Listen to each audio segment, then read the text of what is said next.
You're lacking motivation. I get it. I've been there. But the good news is you can change. I'm going to run you through the psychology behind motivation that is innate to all humans. And be sure to stick around until the end because I'm also going to go over practical ways to implement these functions into your life so that you can become more motivated on a daily basis. The Mamba mentality simply means trying to be the best version of yourself. And it's easy to get depressed when your world doesn't match the way you thought it's supposed to be. Who do you want to be? Like, what sort of person is it that you want to be? Your brain is the most powerful weapon in the world.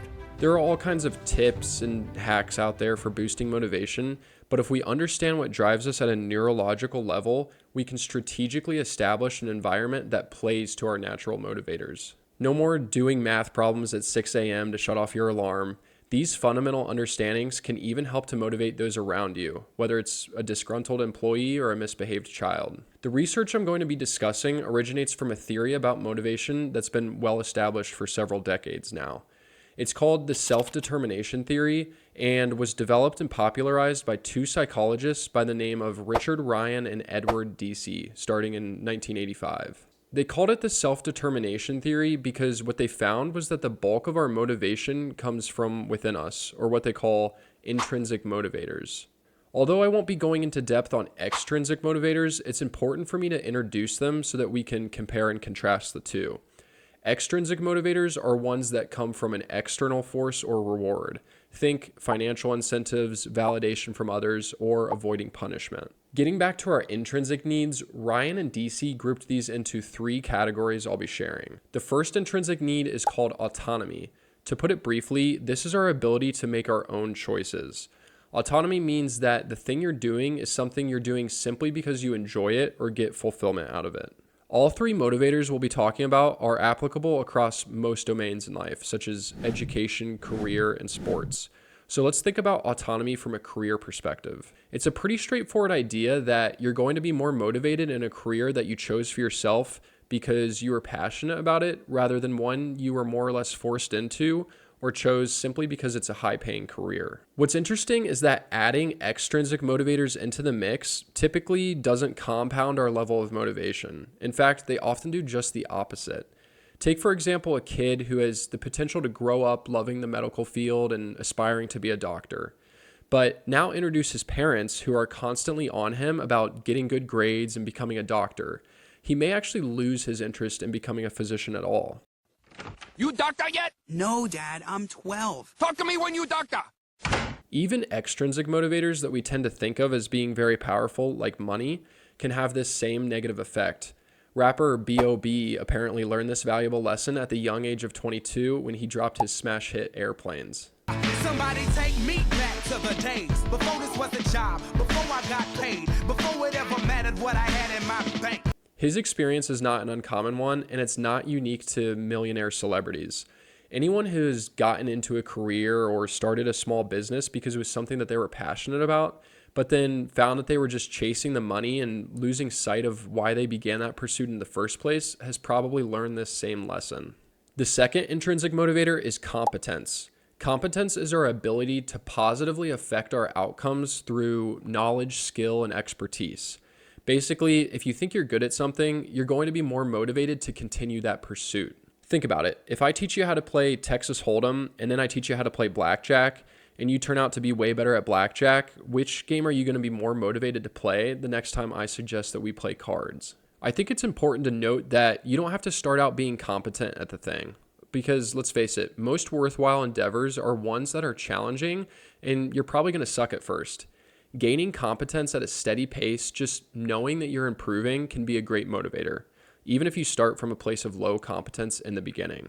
It's also crucial to point out that the competence motivator is a great one when it comes to motivating others. And you do that by giving out unsolicited compliments about the good job they're doing.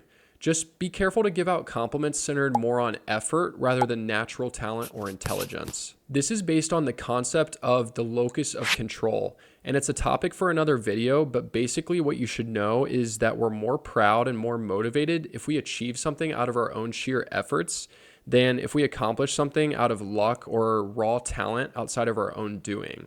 So rather than telling your child that they were born to be a painter after seeing their art project, try telling them that they must have spent a lot of time on their portrait. The third and final intrinsic motivator is called relatedness. Relatedness has to do with our connection to those around us.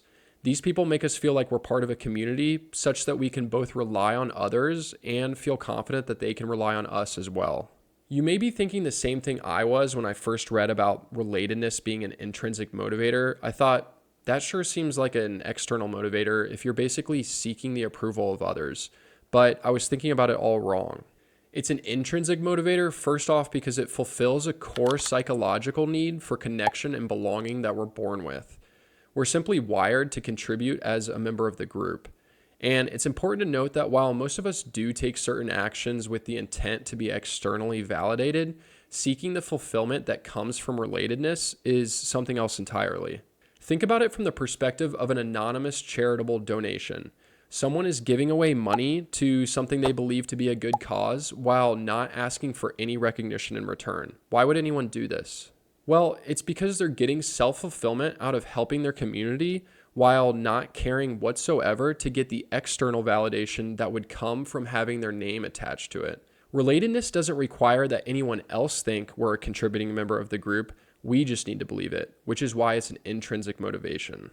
Now that we have a core understanding of our three intrinsic motivators, let's go over some practical ways to implement them into our daily life so that we can increase our average levels of motivation. The obvious strategy for implementing autonomy would be to pursue activities that we're passionate about. But for most of us with the obligations of normal life, it's not usually that straightforward. Let's say you work in corporate finance and the salary's great, but your real passion is in music. I could tell you to quit your job and pursue a record deal, but most of us have too much risk aversion to make rash decisions like that, and that's probably a good thing. Think about ways in which you can pursue your passion as a hobby.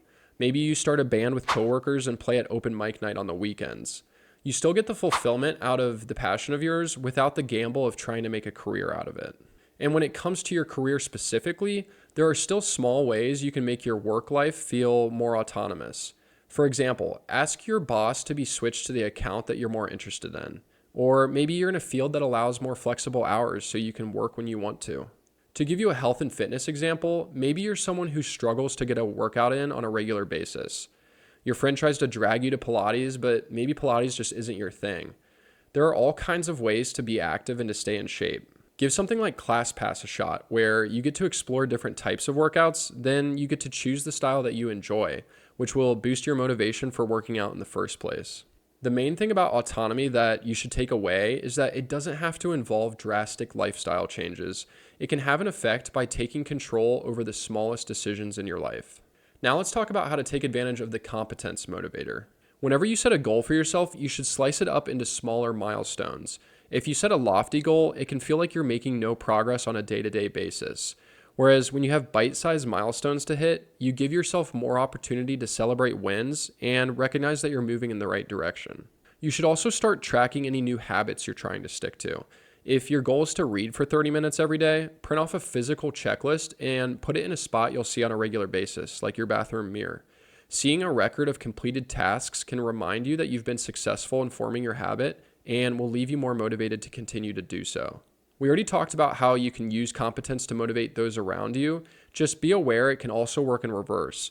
Giving people unsolicited critiques can decrease their feelings of competence and therefore decrease their motivation along with it. Obviously, constructive criticism is sometimes necessary, so just try to give the negative feedback in conjunction with some words of encouragement. Lastly, there are so many ways to implement the concept of relatedness to improve your life. Start by prioritizing deep, meaningful interactions with close friends and family. This is one that doesn't have to have an end goal for any specific type of motivation because having strong relationships with those closest to us can leave us feeling motivated in every aspect of our lives. In a time where we can be instantly connected with millions of people all over the world, it's important to recognize that we really aren't wired to handle that many relationships.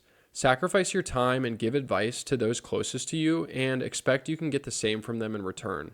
When it comes to specific endeavors that you're wanting to gain motivation for, surround yourself with like-minded people working on the same or at least parallel goals. Join Facebook groups, find organizations on meetup.com, or maybe even pay for mastermind groups in order to become part of a niche community. Whether it's cooking, restoring furniture, or underwater basket weaving, there's surely a group of people out there that you can connect with. And if you're looking for a group of people who enjoy discovering practical ways to improve their life, then join this community right here and hit that subscribe button. But don't do it because I asked you to, do it because you have the autonomy to make the decision for yourself. See y'all in the next one.